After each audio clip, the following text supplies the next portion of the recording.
Vamos a ver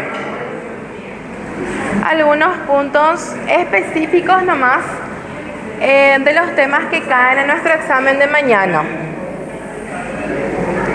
Vamos a ir aclarando algunas dudas, algo que a ustedes no les quedó de repente muy bien dilucidado, ¿sí? Vamos a ir viendo todo eso. Creo que en esta primera parte de la unidad 1 es más de definición, ¿sí? La unidad 1 es más de conceptos, cosas que ustedes tienen que tener clara, ¿verdad? Por ejemplo, la definición que nosotros le dimos a fisiopatología, habíamos dicho que era el estudio de la salud alterada, ¿sí? Y que englobaba ¿no está bien? Ay, yo pensé que estaba bien. Está bien. Que englobaba a dos disciplinas muy importantes, que son la fisiología y la patología.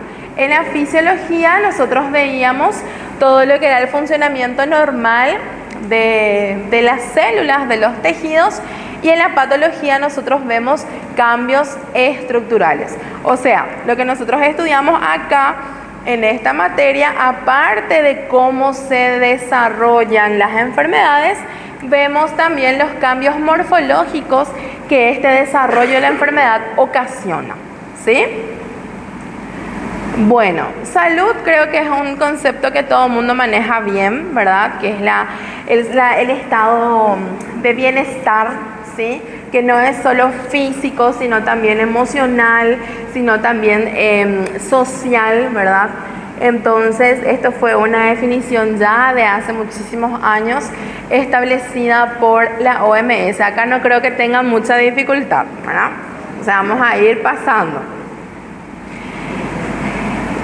Nosotros habíamos visto que también recientemente, más o menos en el 2020, creo que fue esto, que se estableció los determinantes de la salud. ¿Por qué se establecieron los determinantes de la salud? Porque la definición de salud era una definición demasiado difícil de cumplir. Es demasiado difícil que alguien esté bien social, económico, en todos los aspectos, ¿verdad? Entonces de ahí salieron los determinantes de salud. ¿Qué es lo que son estos determinantes de salud? Y son básicamente los mismos objetivos de salud pública. Lograr vidas libres de enfermedades prevenibles, ¿sí? Y evitar lo que sería la discapacidad, o sea, actuar antes de que las enfermedades aparezcan. Y ahí entraban todo lo que eran las campañas de vacunación, las campañas de detección precoz de enfermedades, ¿sí? Todo eso entraba aquí. Lograr el equilibrio en la salud y eliminar las desigualdades. Ahí nosotros habíamos hablado del acceso limitado a la salud que muchas veces tienen las personas en áreas rurales, ¿verdad? Y que gracias a que se reconoció esta problemática, una forma de intentar eliminar las desigualdades es el que están creando ahora las unidades de salud familiar, ¿sí? Que ya hay muchas distribuidas a nivel país y que están tratando de llegar cada vez más a personas que están alejados de los puestos de salud grandes, ¿verdad? De las ciudades. Fomentar la buena salud para todos, ¿sí? No solamente evitar la enfermedad como tal, sino estimular un estilo de vida saludable para todas las personas. Y eso ya empezaba desde etapas muy tempranas, estimulando la actividad física, ayudando con una buena alimentación o enseñando ya desde pequeñitos la alimentación saludable también para las personas. Y buscar siempre su bienestar, ¿verdad? Promover conductas saludables durante toda la vida. Nosotros habíamos dicho en este punto que nosotros nos encargamos de estas conductas saludables ya desde etapas muy tempranas. Incluso dimos el ejemplo de que durante el embarazo nosotros ya cuidábamos la salud del bebé mediante controles prenatales, ¿verdad? Después el bebé nace y ahí tenemos el esquema de vacunación pediátrico. Entonces es una forma de cuidar la salud del bebé o del niño en este caso. Cuando comienza a crecer en la adolescencia ya empezamos con intervenciones un poquito más complejas, como es el área psicológica también, la educación sexual, ¿sí? Todo eso entra en esta parte de conductas saludables. El inculcarle alimentación o medidas de alimentación saludable, estimular las actividades físicas acorde a la edad también, ¿sí? Todo eso entra en este punto de promover conductas saludables. Y enfermedad, sí, nosotros vimos que la enfermedad podía ser aguda, puede ser crónica. ¿Sí? Aguda es cuando se desarrolla en un lapso corto de tiempo y crónica es aquella que llevaba un poquito más tiempo de su desarrollo. Podemos tener enfermedades que son congénitas, con lo que una persona ya nace, ¿sí? Y podemos tener enfermedades que son adquiridas, que es lo que más van a encontrar en su día a día, que son los que se van enfermando conforme van creciendo, ¿sí? Y para enfermedad esta parte es muy importante, que son los procesos patológicos. Siempre que yo tengo una enfermedad enfrente o tengo un paciente enfermo enfrente, me tengo que hacer estas preguntas, ¿sí? Para poder entender cómo es que está ocurriendo ese proceso patológico, ¿sí? Primeramente la etiología, luego la patogenia, luego los cambios morfológicos que esta enfermedad está produciendo, las manifestaciones clínicas secundarias de estos cambios morfológicos, cómo llego al diagnóstico de la enfermedad y cuál es el curso clínico o evolutivo de la enfermedad. ¿Qué era etiología?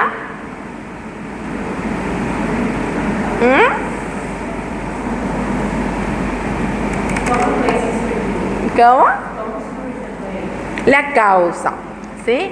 Si yo les digo el agente etiológico, me estoy refiriendo al agente causal. ¿Qué está produciendo mi enfermedad? ¿Sí? Y patogenia,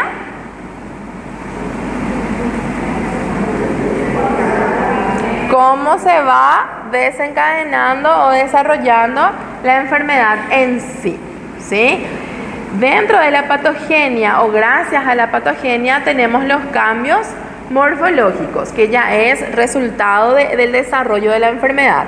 Alteraciones en la estructura celular, alteraciones en los tejidos, nosotros que ya vimos las adaptaciones celulares, ¿sí? Todo eso entra en cambios morfológicos. Y generalmente los cambios morfológicos, adelante, se ven por microscopio, o sea, se ven mediante la anatomía patológica. Manifestaciones clínicas, que es cómo se presenta clínicamente esa enfermedad. Todas las manifestaciones clínicas son resultados de los cambios morfológicos. O sea, que mi célula justo cambió su estructura, no es que va a cambiar nomás su estructura, también afecta su función, también afecta el funcionamiento de un tejido en sí, ¿sí? Y ahí vienen las manifestaciones clínicas. El diagnóstico, que siempre va a depender de la enfermedad, algunos son de diagnóstico clínico y otros necesitan estudios complementarios para poder llegar a un diagnóstico como tal. Y el curso clínico o evolutivo de la enfermedad es como esa enfermedad va a ir cambiando a lo largo del tiempo, ¿sí? Eso vamos a volver a mirar ahora. Como ya dijimos, la etiología es la causa por la cual la enfermedad se desarrolla, ¿sí? Y pueden ser factores etiológicos biológicos, físicos, químicos, genéticos y los nutricionales, que yo me había olvidado de agregar acá, ¿verdad? Los biológicos, lo más frecuente que nosotros vamos a ver en clínica médica va a ser por virus, por bacterias, hongos, cualquier agente, un bichito, ¿sí? Que va a generar la enfermedad, va a entrar en factores biológicos. En los factores físicos están los que se dan por contusión, accidentes, ¿sí? Trauma, corte, todo eso cuando tengo una interacción del cuerpo con un agente externo por medio de una fuerza, ¿sí? Dentro de los factores etiológicos químicos van a estar las sustancias, alcohol, droga, fármacos, venenos, ¿sí? Todos ellos van a entrar en este grupito aquí. Y la genética, que es la transmisión hereditaria, nosotros tuvimos una clase ahí basiquita de genética la otra vez, ¿sí? Que vimos la transmisión de las enfermedades por ley de Mendel, ¿sí? Entonces, la genética también puede ser una causa de las enfermedades. Y la nutricional, que nos habíamos puesto aquí, que el exceso de nutrición, así como la falta de nutrición, también podía generar daño a nivel celular. ¿Sí? Nosotros incluso ya tuvimos una clase de daño celular donde habíamos visto cómo estos factores podían generar o cuál sería el mecanismo en el cual genera la lesión. Algo diferente a la etiología es el factor de riesgo. ¿Sí? ¿Qué era el factor de riesgo?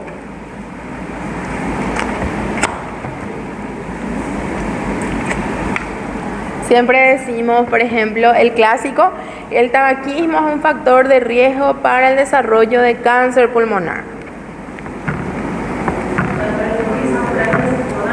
Por ejemplo, ¿qué significa factor de riesgo?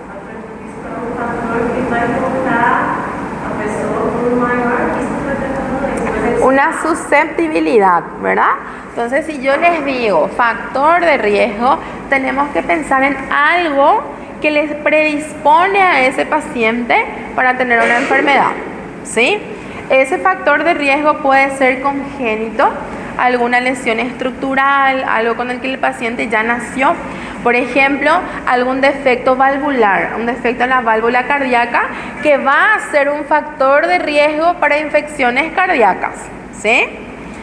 O pueden ser adquiridos, ¿sí? Por ejemplo, el tabaquismo. El tabaquismo es un factor de riesgo adquirido para un montón de enfermedades, ¿sí? No solo la parte pulmonar, sino el área cardíaca también. Entonces, factor de riesgo es la predisposición. ¿Qué tiene ese paciente que le hace susceptible a tener una enfermedad? ¿Sí?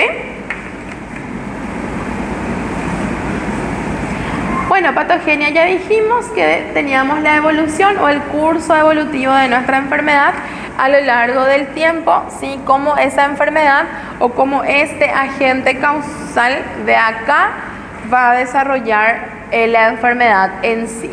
La morfología o los cambios morfológicos, nosotros vimos algunas adaptaciones celulares, también en algún momento llegamos a hablar de los cambios que podían tener los tejidos, ¿sí? Hablamos de la atrofia, de la hipertrofia, metaplasia, todos ellos serían cambios morfológicos que pueden acompañar el curso evolutivo de una enfermedad, ¿sí?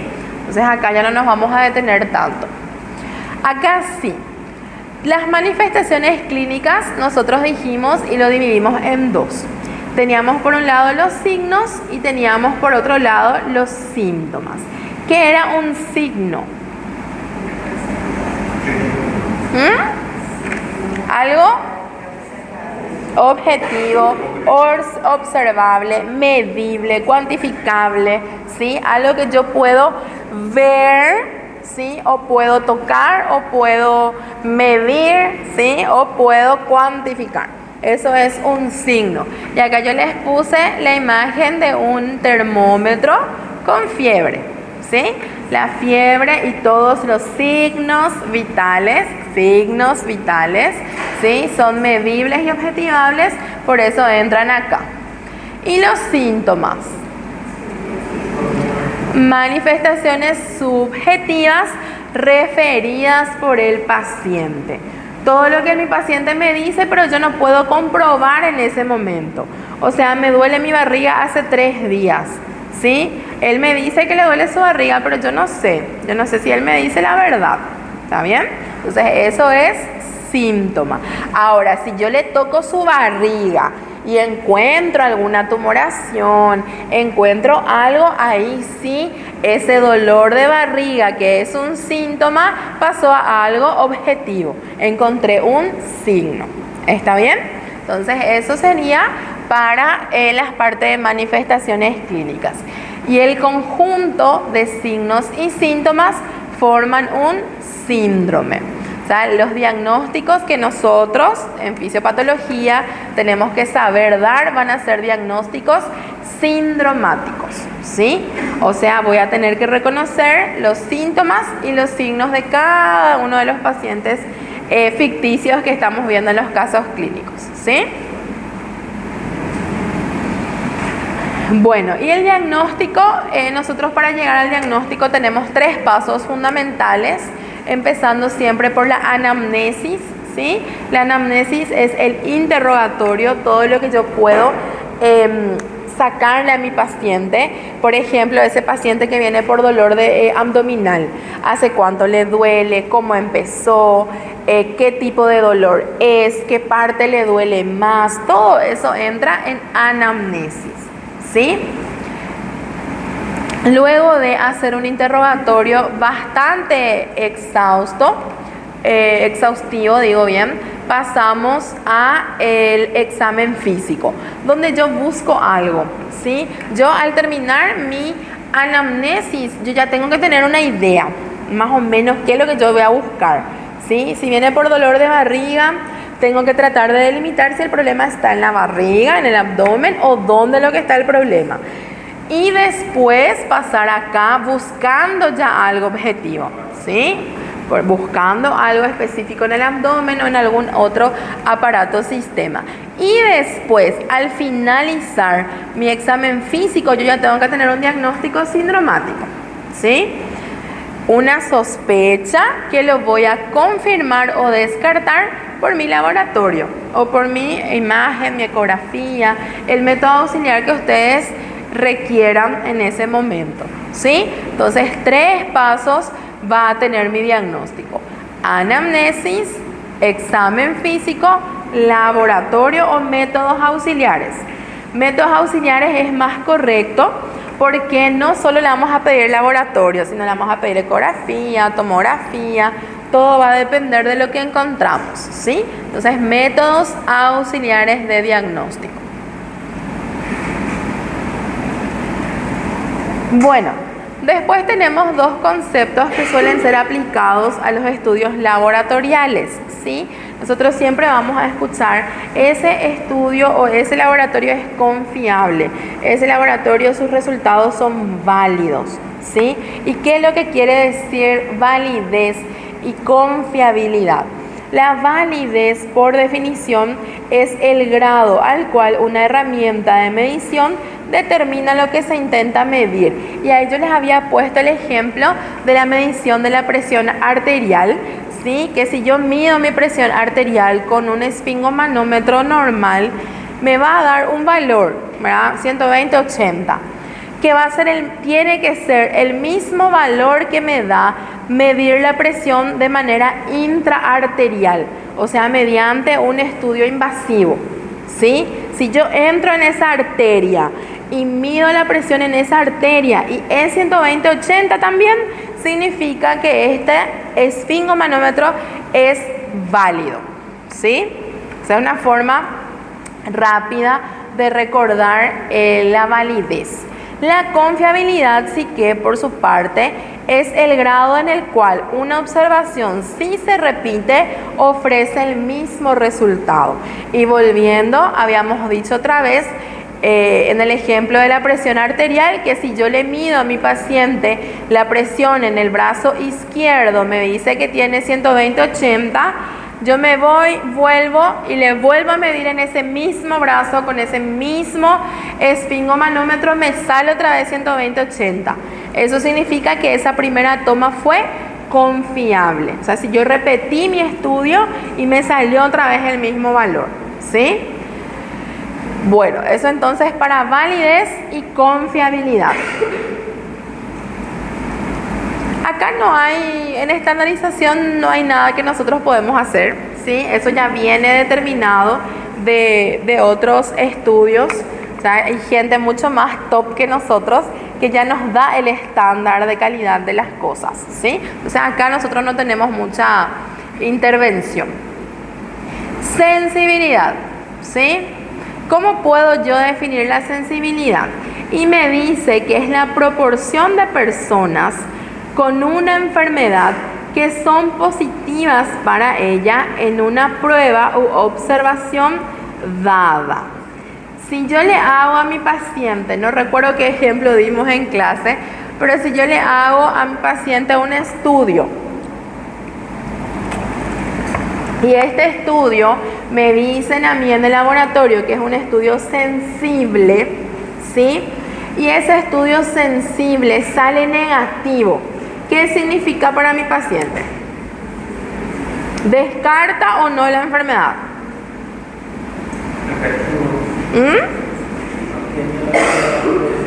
¿Qué pasa?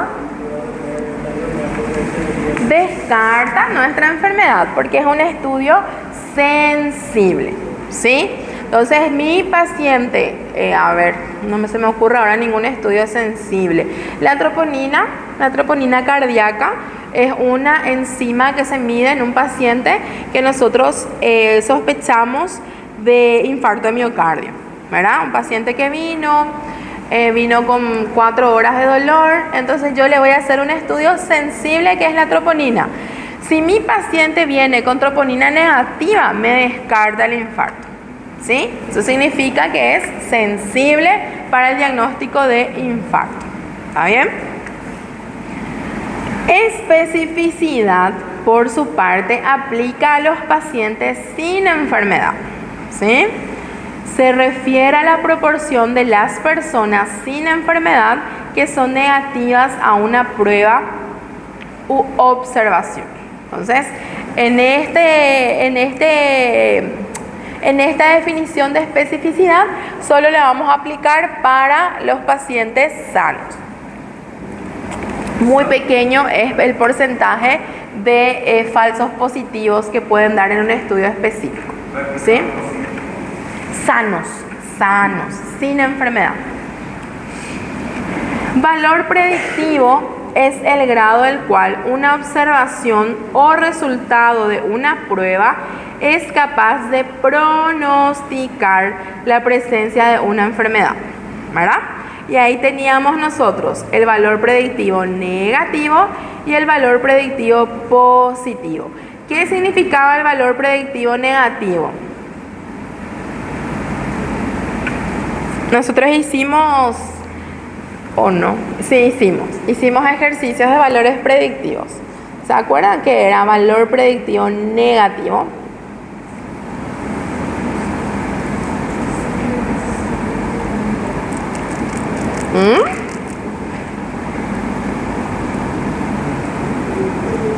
O valor predictivo positivo, ¿cuál se acuerda?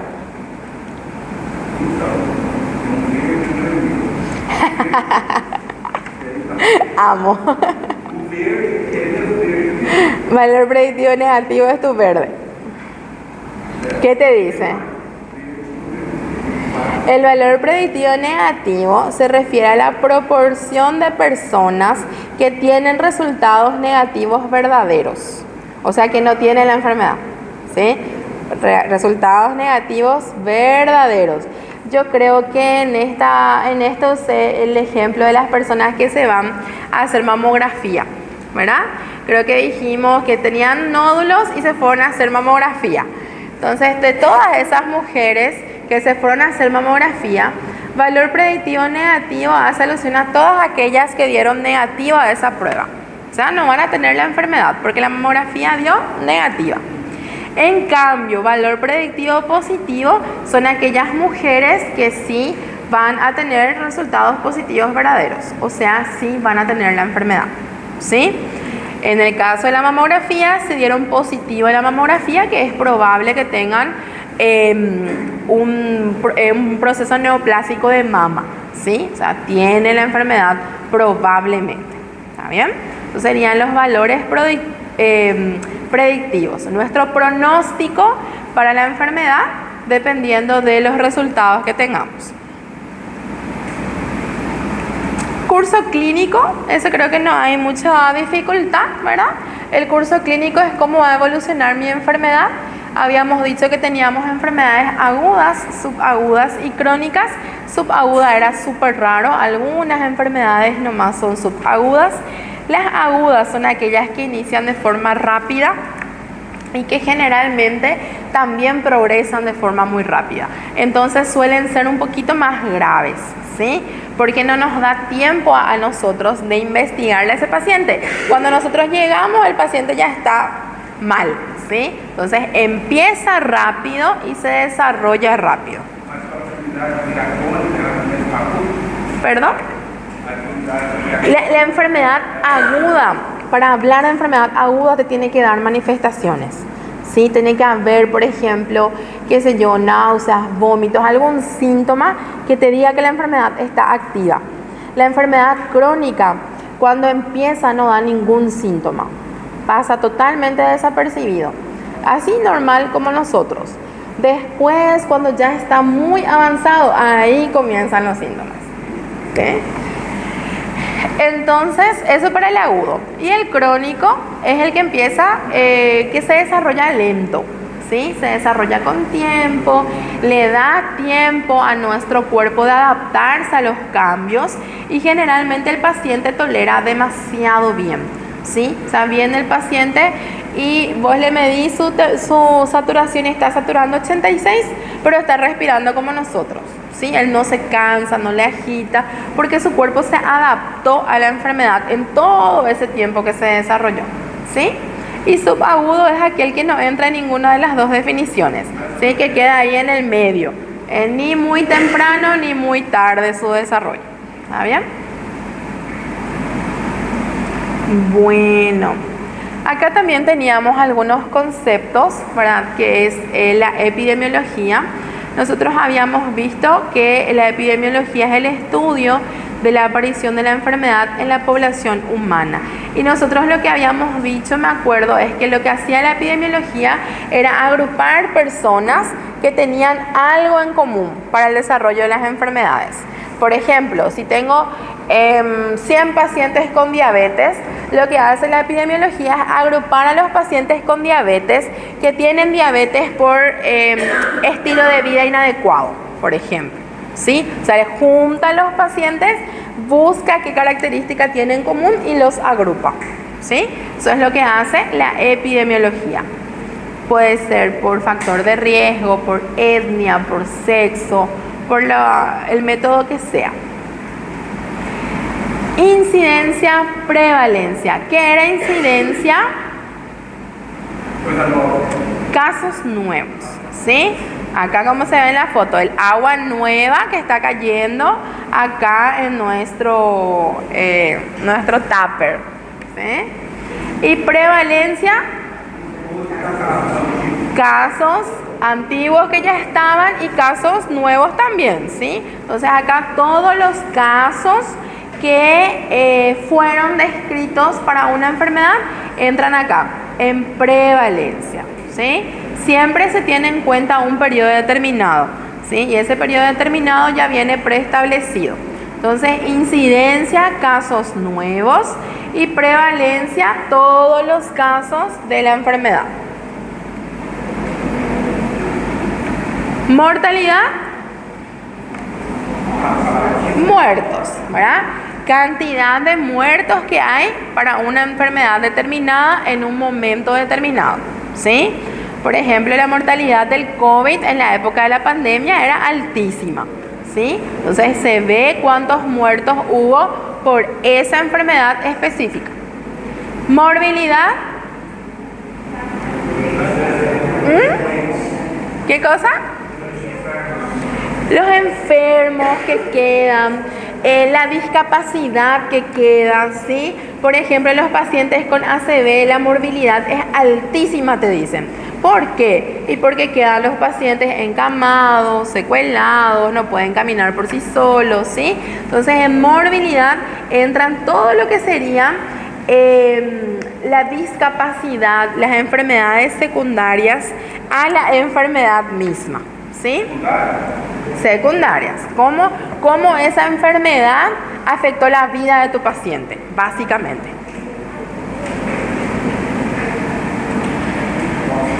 Bueno, después tenemos evolución natural de la enfermedad.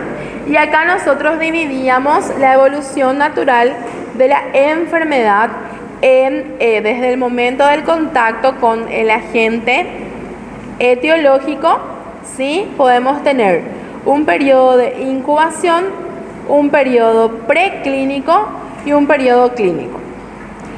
En el periodo de incubación era en el momento en que mi agente etiológico ingresaba al cuerpo y no pasaba prácticamente nada. Él ingresaba y buscaba el órgano o el tejido donde iba a ir a afectar, ¿sí? Había ya cambios locales, pero eso todavía no se traducía en ninguna manifestación clínica, ningún cambio morfológico. Ya en el periodo preclínico es cuando yo ya tengo cambios importantes, estructurales, que si bien no da síntomas, ya hay forma de detectarlo, ¿sí? Si yo le hago, dijimos, un estudio a mi paciente, en el periodo preclínico, en el estudio ya se va a evidenciar la enfermedad, ¿sí? Por más de que no tenga síntomas. Y finalmente, en el periodo clínico como tal, ahí ya entra la enfermedad constituida. O sea, ya hay signos, ya hay síntomas, ya hay un síndrome formando parte de la enfermedad, ¿sí? Que puede evolucionar hacia la cura, hacia la incapacidad o hacia la muerte de la persona, ¿sí? Entonces, incubación, preclínico y clínico sería la evolución natural de la enfermedad. Por último, nosotros hicimos un montón de ejercicios de prevención. ¿Qué pasa? Sí. Ya hicimos un montón de ejercicios de prevención, ¿sí? Que son los distintos niveles con los que vamos ¿cómo se dice? Con lo que vamos a tener para prevenir las enfermedades. Tenemos la prevención primaria, secundaria y terciaria. ¿Qué era la prevención primaria?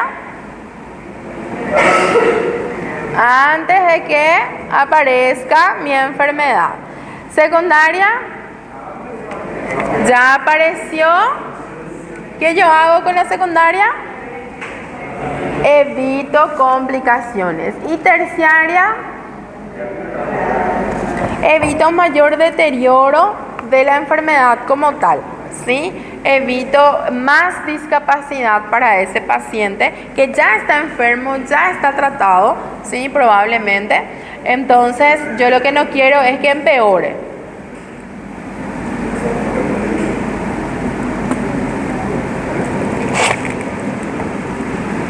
Bueno, vamos a ver qué más.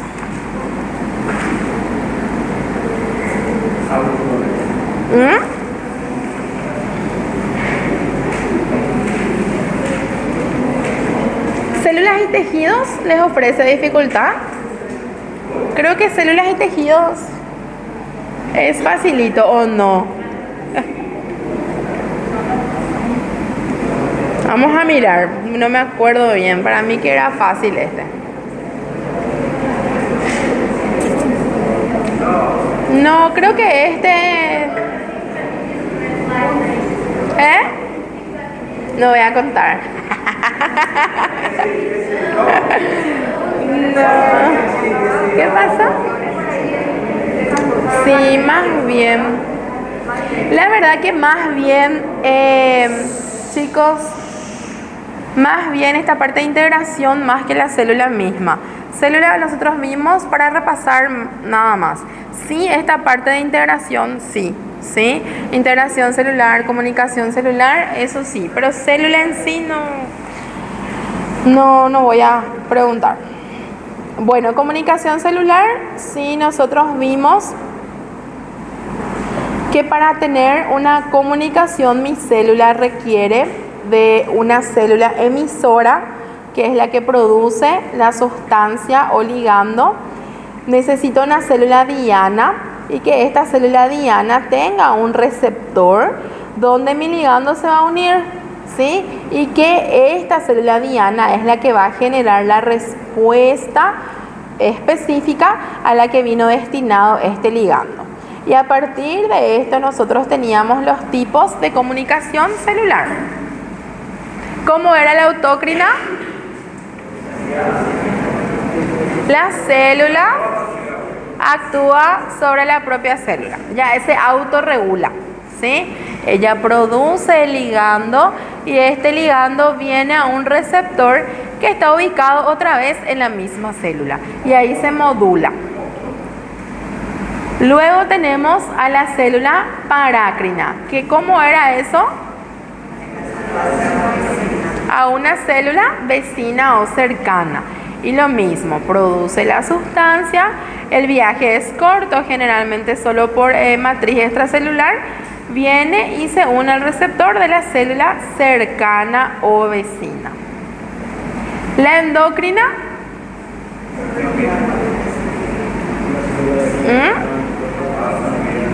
¿Qué pasó? Viaja por la sangre para llegar a una célula que está relativamente distante a cualquier parte del cuerpo, ¿sí? Y en este caso el vehículo que utiliza es la sangre. Y la nerviosa, la sinapsis, ¿verdad? Donde mi neuronita va a producir su neurotransmisor, va a ser liberada la hendidura sináptica y que finalmente se une a el soma postsináptico, ¿sí? Donde hay receptores específicos para ese neurotransmisor. Y esto solamente lo vemos en el sistema nervioso. Receptores no se estresen con receptores. Bueno, ciclo celular sí. Vamos a hablar mucho todavía de ciclo celular a lo largo de la cátedra, ¿sí?